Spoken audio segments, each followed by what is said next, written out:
आता लहानपणापासून मोठ्यांपर्यंत, मोठ्यांपासून तरुणांपर्यंत, तरुणांपासून म्हाताऱ्यापर्यंत, म्हाताऱ्यापासून स्त्रियांपर्यंत सर्वांसाठी दोन गोष्टी. कारण हे बघा सज्जन हो, कीर्तन म्हणजे परमार्थिक कार्य आहे आणि या परमार्थाला दोन गोष्टीने सुरुवात होते. ज्या दोन गोष्टीने प्रपंचाची सुरुवात होते त्याच दोन गोष्टीने परमार्थाची सुरुवात होते. मग तू म्हणतो बाबा प्रपंच आणि परमार्थ याचा तर 36चा आकडा आहे ना.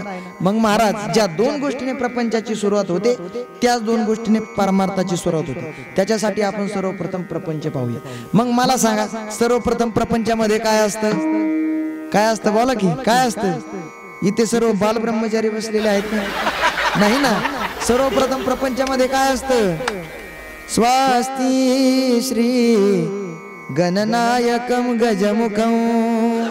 महाराज ज्यांचे लग्न झाले नसते ते म्हणते बाबा काय म्हणायचं ते म्हण भाऊ, पण एवढं काय म्हणू नये. म्हणजे सर्वप्रथम टाळी लागते आणि टाळी लागल्यानंतर नवरी मुलगी नवरदेवाचं नाव घेते. मग आता कोण काय नाव घेले काय सांगता येत नाही. पण मी एका ठिकाणी लग्नाला गेलो होतो आणि मी तिथे ते नाव ऐकलं होतं. चांदची सायकल तिला सोन्याचं शीट, टिंब टिंब रावाने मला आणलं डबल शीट. मला सांगा चांदीची सायकल राहील का? राहील का?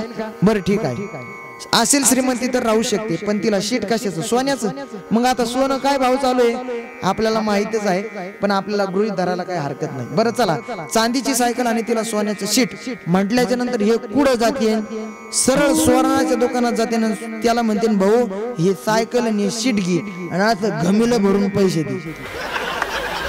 महाराज सरळ सोन्याच्या दुकानामध्ये जाते.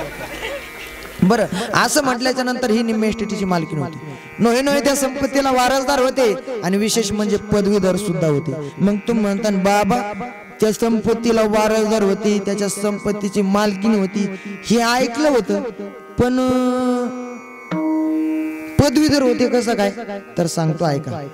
तुम्ही जर रस्त्याने चालत निघाला, चालत निघाल्याच्या नंतर तुम्हाला जर एखाद्या वकिलाची बायको भेटली तर तुम्ही तिला काय म्हणता? बाबा तुम्ही काय म्हणता? वकीलीन. वा. अजून थोडं पुढे चालत गेल्याच्या नंतर तुम्हाला जर एखाद्या डॉक्टराची बायको भेटली तर तुम्ही तिला काय म्हणता? डॉक्टरीन. बरोबर ना. मग तिच्याकडे डोक्याची गोळी मागितल्यानंतर तिनं जुलाबाची का द्या, पण नावामुळे कोण झाली? डॉक्टरीन. बरं चला असं थोडं पुढे चालत गेल्याच्या नंतर तुम्हाला जर एखाद्या शिक्षकाची बायको भेटली तर तुम्ही तिला काय म्हणता? काय म्हणतात? शिक्षिका. मग त्या मॅडमला जर म्हटलं ना बाई करा ना सही, ती म्हणते काय बघतात येड्यावानी, लावा ना शाही. म्हणजेच महाराज बरं अजून थोडं पुढे चालत गेल्याच्या नंतर कर्मधर्म सहयोगाने जर तुम्हाला एखाद्या बुवाची बायको भेटली तर तुम्ही तिला काय म्हणता? सोपा आहे ना राव, हा बुवा तर ती कोण? बुईन. म्हणजे एवढा अधिकार कशामुळे प्राप्त झाला? तर टाळी आणि नाव. म्हणून महाराज कीर्तनात बसल्यानंतर सुद्धा हे मुख आपल्याला नामस्मरणासाठी दिलेलं आहे, पण या मुखाने आपण नामस्मरण करत नाहीत दादा. आता फक्त आपल्या मुखावर बोर्ड लिहायचा ठेवलाय, म्हणजेच माझ्या मुखाचा वापर करा. वास्तविक हे मुख दिलंय कशासाठी? वास्तविक हे मुख दिलंय कशासाठी?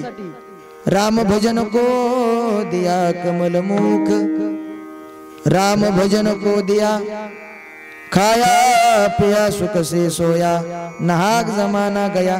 म्हणून या मुखानं त्या भगवान परमात्म्याचं नामस्मरण करा. पहा ना, एकदा त्या मुलीने त्याचं नाव घेतलं तर याचा संपूर्ण अधिकार तिच्यावर प्राप्त झाला. अधिकारच नाही तर फळ भरल्यानंतर याने तिला आपल्या गाडीत बसवलं, काच वरती केली आणि घेऊन गेला. दादा त्या गाडीवर लिहिलेलं होतं दिलवाले दुल्हन ले जाएंगे, मॅरेज पार्टी. त्यावेळेस आमच्या माता मामल्या गंगूबाई, ठकवा अक्का, हिरा मावशी, लता काकू, बायडाबाई सगळ्या बसलेल्या म्हणजे बया ज्याची होती त्यांनी नेली, मै माया वाया गेली. कशामुळे नेली? तर फक्त दोन गोष्टीमुळे नेली दादा, टाळी आणि नाव.